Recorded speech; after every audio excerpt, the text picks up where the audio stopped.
வணக்கம் உறவுகளே, நான் உங்கள் ஐயனார் துபாய் அபுதாபிலிருந்து. இந்த பதிவு யாருக்காகன்னா தமிழ்நாடு முதலமைச்சர் ஐயா மு.க. ஸ்டாலின் அவர்களுக்கு தான்.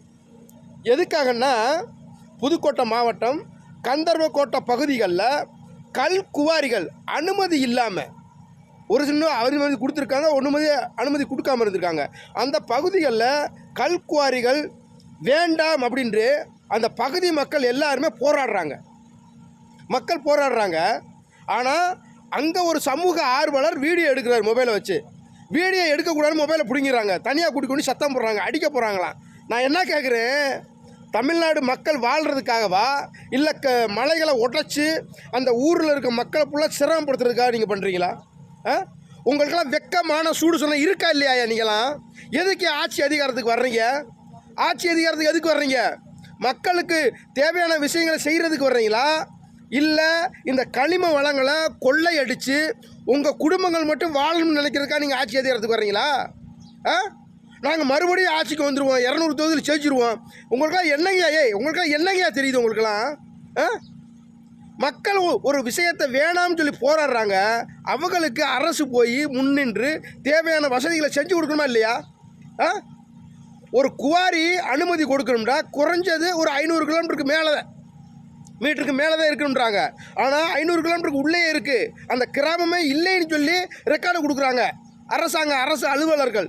அப்போ மக்களுக்கு எங்கே பாதிப்பு இருக்குது? அங்கே இருக்க மக்கள் சொல்கிறாங்க, எங்களை போல் கொண்டுருங்கய்யா, எங்களை போல் கொண்டுட்டு நீங்கள் இந்த களிமூலங்களை வெட்டி எடுத்து கொண்டு போங்க, என்னமோ பண்ணுங்க அப்படின்னு சொல்லி வேதனை எழுதுறாங்க. என்ன ஆட்சி அதிகாரம் பண்ணுறீங்க? நீங்களாம் என்ன ஆட்சி அதிகாரம் பண்ணுறீங்க? உங்களுக்கெல்லாம் எதுக்கு ஆட்சியில்? உங்களுக்கெல்லாம் பதவியில் எதுக்கு? உங்களுக்கெல்லாம் பதவி எதுக்கு உங்களுக்கு? ஏழை எளிய மக்களை இந்த மாதிரி சிரமப்படுத்தி இந்த மக்களை துன்பப்படுத்தி ஒரு 5000 ரூபா குடும்பத்துக்கு கொடுத்துட்டா போதுமா? 5000 ரூபா குடும்பத்துக்கு கொடுத்தா போயிடுமா? அந்த குடும்பம் வாழ்ந்துருமா? என்ன நீங்கள் சிந்திக்கிறீங்க?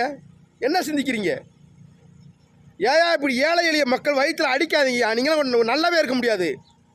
ஏழை எளிய குடும்ப மக்களை நீங்கள் வயிற்றில் அடிச்சிங்கன்னா நல்லாவே இருக்க மாட்டேங்க, நாசமாக தான் போவீங்க. ஆமாம், பவித்தரிசல் மட்டும் இருக்காங்க ஏழை எளிய மக்களில். ஒரு கிராம மக்களை போராடுறாயா? அந்த கிராம மக்களுக்கு ஆதரவாக நிற்க வேண்டியது யார்? அரசு தான் ஆதரவாக நிற்கணும். அரசு அடக்குமுறைகளை ஒடுக்குமுறைகளை பண்ணால் என்ன தான் பண்ணுறது? ஒரு கல் குவாரி ஒரு 3 மீட்டர் 4 மீட்டர் உடைக்கணும்டா, 3 மீட்டர் 4 மீட்டர் உடைக்கிறாங்களா? இல்லை 10 மீட்டர் உடைக்கிறாங்களா? 100 அடி 150 அடி யாழை உடைக்கிறான். அதுக்கெல்லாம் யார் பர்மிஷன் கொடுக்குறது? யார் பர்மிஷன் கொடுக்குறா அதுக்கு? தமிழ்நாட்டில் உண்மையிலே முறையாக அனுமதிப்படுத்தி எல்லா குவாரியும் நடக்குதா தமிழ்நாட்டில்? சொல்லுங்கள் பார்ப்போம். விருதுநகர் மாவட்டத்தில் கிட்டத்தட்ட 20க்கும் மேற்பட்ட கல் குவாரிகள் அனுமதி இல்லாமல் இயங்குது.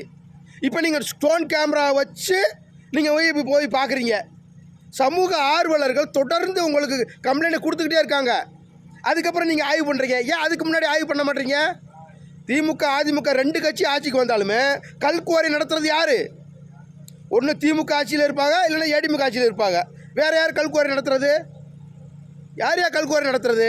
இந்த மானங்கட்ட மக்கள் மறுபடியும் 2 பேருக்கு ஓட்டத்திலே போடுறீங்க. ஓட்டுக்கு காசு கொடுக்குறான், ஓட்டை போட்டுறது, அப்புறம் ஒப்பரபடி அழுவ வேண்டியது. மக்களே, உங்கள் கையில் தான் இருக்குது. உங்கள் ஊருக்குள்ளே ஒரு திட்டத்தை கொண்டு வர்றாங்கன்னா உங்கள் அனுமதி இல்லாமல் கொண்டு வர முடியாது. மக்கள் அதை சிந்திச்சு பாருங்கள்.